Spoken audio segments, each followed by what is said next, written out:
We're joined now by our baseball analyst, Steve Phillips. And Steve, after weeks of speculation, the Jays do in fact land Anthony Santander.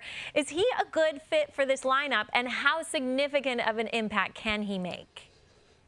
Yeah, he's a great fit for this lineup. He's one of the guys I thought should have been a primary target heading into the offseason, and they land him. A switch-hitting power hitter, 44 home runs last year, and the switch-hitting aspect of his game is so critical to this Blue Jays lineup. Their right-hand dominant lineup, to be able to get that guy that can come in and be a left-handed bat is critical, and he's a bat that can hit right behind Vladdy Guerrero Jr., clean up the traffic on the bases that Vladdy doesn't take care of, a big power threat in the lineup. This is a great fit for them, and I think it's going to be really important for him to go out there and be productive, and I think he's still at the prime part of his career where he can have some big years in front of him.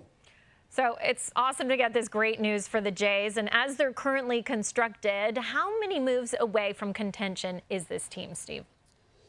Yeah, so, it's interesting. They kept going after pitching and run prevention. In my mind, I keep thinking, I wouldn't spend any more money. If I have a limited amount of money, get me offense. They get Santander. I think if they get one more big bat in the lineup, they can make a difference. Alex Bregman could be one of those guys. Pete Alonso could be one of them. If I can only get one, I'm going to take Alex Bregman right now and keep Vladdy Guerrero Jr. at first base. If I can't get Bregman, I'll get Alonso. I'll DH Vladdy and alternate first base and DH with Alonso and Guerrero. But Bregman would be my target. But one more big bat would make a huge difference. I want to be greedy. I want to get both. And I want to be able to keep open the possibility of even trading Guerrero if I get Alonso and Bregman. But I think one more big bat gets them really, I think, in a place to compete, at least for a wild card spot in the American League. That's an interesting comment there, to trade Guerrero Jr. You know, the biggest question around the Jays does continue to be around Vladdy and the extension talks. Do you think the Vladdy negotiation will be impacted by this signing or any other signings the Jays make in the next month?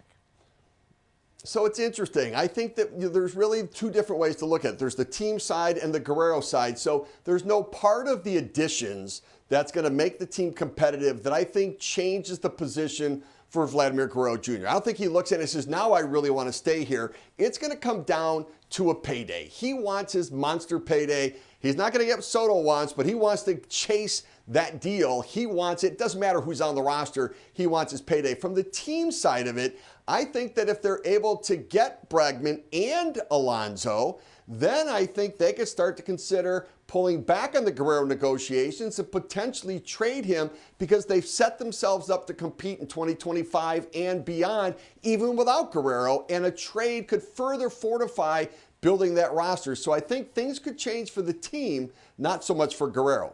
Okay, well, the Jays' first full team workout is scheduled for February 18th, so time is ticking to get the team completely ready before spring training.